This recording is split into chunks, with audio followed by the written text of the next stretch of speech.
deliver lesser energy and protein.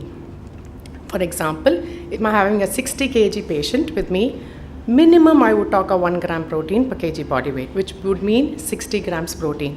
Where can I get the 60 grams protein if I'm feeding my patient with a home-based blenderized feed? I need to give 1 liter of milk. Remember, the milk has lactose, point number 1. Second thing is, because I'm talking of high biological value protein, I'm not talking of poor quality protein or second grade protein. The next option would be eggs. Now, how many eggs do I need to give to meet up the remaining 25 grams of protein?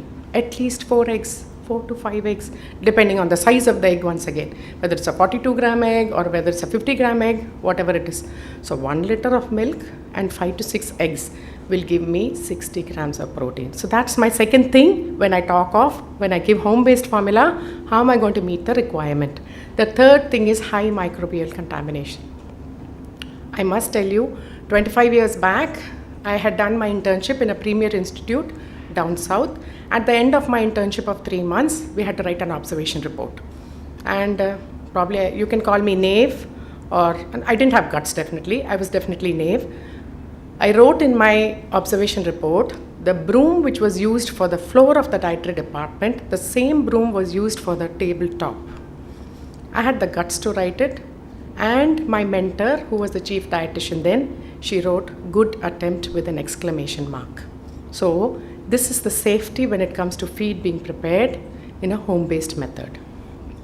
Now, the factors could be, as I mentioned to you, that it could be, picking up fruits, vegetables, poorly stored grains, infested grains. We do not know what sort of fresh ingredients are brought in to prepare a home-based formula. Next is, you can have the trolley or the diet trolley, which is carrying the diet, and delivering it to the patient's bedside or to the ward. If that trolley is not washed with bleaching powder at the end of every delivery route, at the end of every session, say breakfast session, lunch session or dinner session, it's going to be having infested with insects. And you can imagine the contamination from there.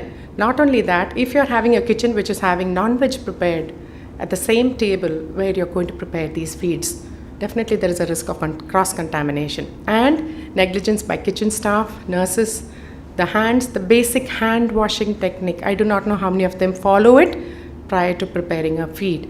Food carriage process to the wards in hot and humid conditions. I can list the factors which could be cause of microbial contamination in home-based formulas.